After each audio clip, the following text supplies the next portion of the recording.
My name is Rodney from the pOedGamerQuehegan YouTube channel. And today I want to talk about something that I've actually enjoyed for a very long time, and that is magazines, particularly gaming magazines, because when I was younger we didn't have the internet, we didn't have discussion boards and things like that to go and talk about the video games that we liked. We also didn't really have any other source of news that told us when new games were coming out. So we really relied on magazines to inform us on what was coming out. The only issue is back then you didn't understand about advertising and how that could influence a review. But I have an example of some of my earliest magazines that I have. I may have some ones before this, but a lot of them are missing the covers because I had them so long. But this is the oldest magazine that I had that I found in my collection that I actually bought when it came out. And that is from January 1991. It's a GamePro issue. As you can see, the cover is pretty bad on this, but it's still attached. But I remember looking through this magazine a great deal. It's got, I think it's Joe Montana on the cover, but yeah, it has a lot of information. It actually shows, remember how this is before they actually started doing the thumbs up, to give you the 0.5 and things, grading system. But I really enjoyed GamePro. I remember I was from a very small town, and my parents never got me a magazine subscription. They really didn't think it was worth it. So what I would actually do is I would always go to the grocery store, and I'd always go to shopping with my parents, and I would always go to the magazine section and look for new gaming magazines. And GamePro was the one I generally I looked for a lot, but I really haven't found many of them in recent years of people trading in their old ones, because if I could, I'd love to find a lot of the back issues that I'm missing. But I remember getting this magazine because I think this is the first one of the first magazines I ever bought, because this came out in January of 91. I was born in 79, so I was 89, I was 10, so it wasn't my birthday yet, so I was 11 years old when I bought this magazine. And I just remember looking at it so much. On the back it's got an advertisement for the original Teenage Mutant Ninja Turtles 2, the arcade game, on the back. And the advertisement's really good. This is a time when they actually had, is it in this one? Yeah, they actually had a comic inside the GamePro magazine. And that was I believe, if I'm not mistaken, this is my first gaming magazine I ever bought. The next one I found is actually the next issue of GamePro. It's the February of 91. I'm pretty sure I had probably from 91, 92, 93 issues, but I just can't find them. I may have, because I've got a lot of game magazines just missing the covers, and I would love to be able to know which ones they are. But this is really how I knew what's coming out. Also, this right here is you have to swap your old Nintendo cash. It actually shows you a price list of what you could get for games. And it was, the reviews in them, also the comic that was in it, wasn't the greatest, but it was something that you had every month. You can tell this is a lot better condition. I don't know why I actually looked at that one more than I did this one, but this right here actually starts talking about CD-ROM games, and just really enjoyed this magazine. Another magazine, so here's some, now I've got a few magazines of other types that I've collected. And this one, I only ever remember seeing 2 issues of, because I remember actually trying to seek this one out at the grocery stores and places like that that they had. And I'm not sure if they only got this for 2 months or maybe it's sold out, I'm not really sure. But it was called Video Games and Computer Entertainment. I only have 2 issues of it, and I actually remember trying to find more of them. So I have the July of '93 and August of '93. So they must have actually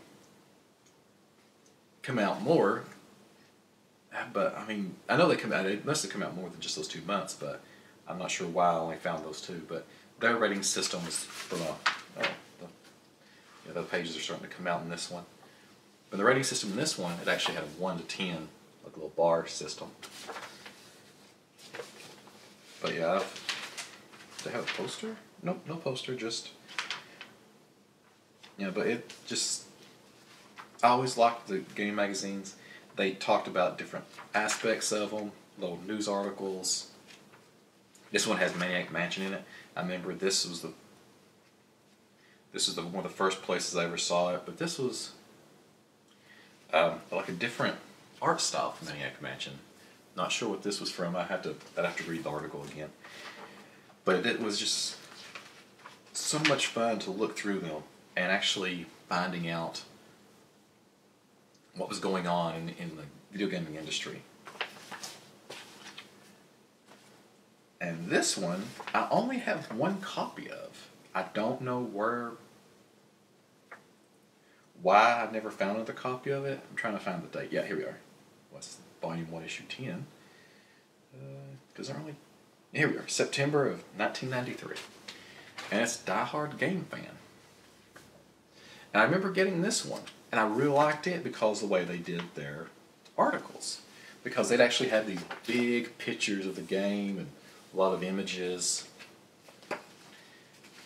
It was like that. They had, like, there's an Aladdin, Disney's Aladdin in here somewhere, but here's like Yoshi Safari.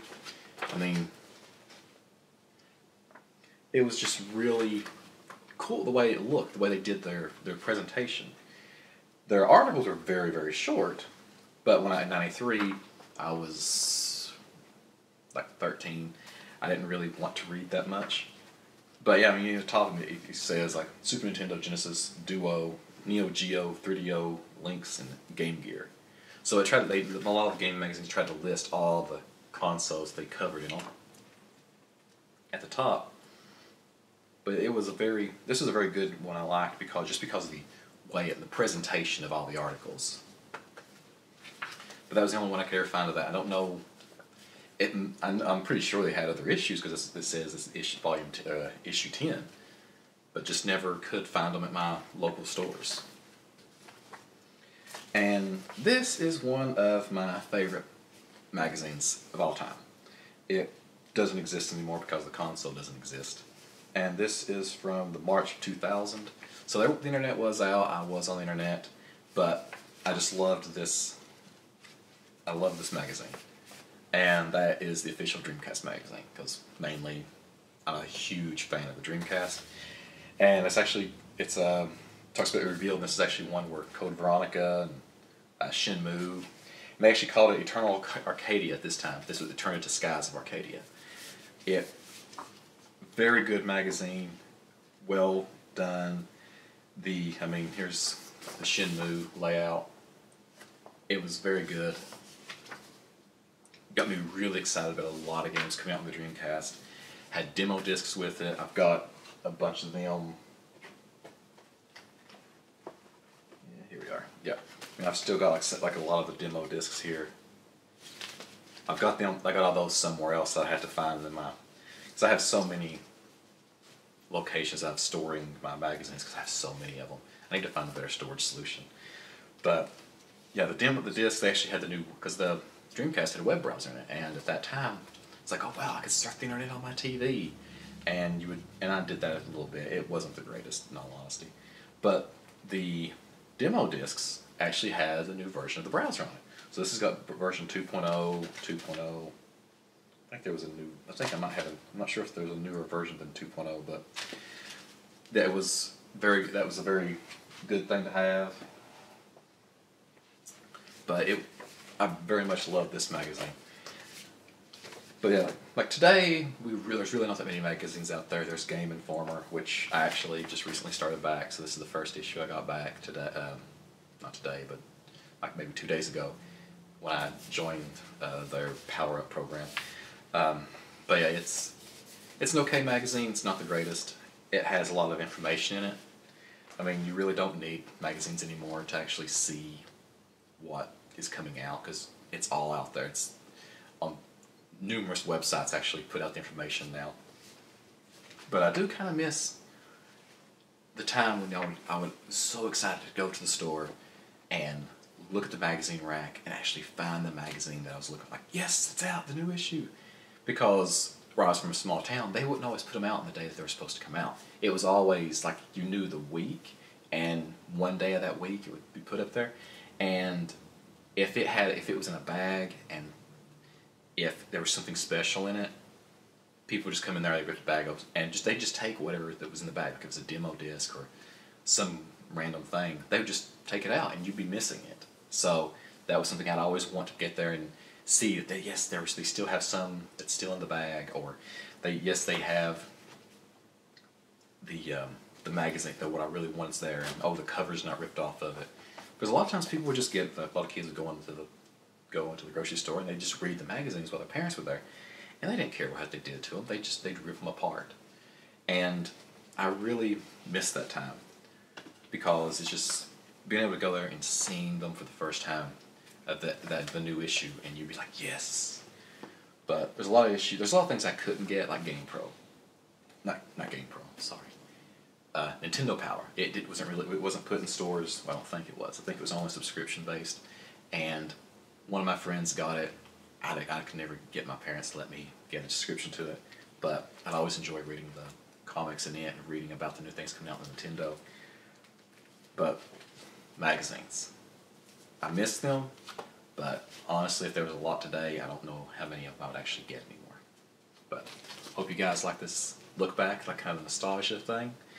Because I kind of went on this because I've been finding a lot of older gaming magazines recently, and I think that's kind of made me pull out a lot of my old ones and start looking through them and rereading a lot of the articles that I remember from when I was younger. But I hope you liked the video, and until next time.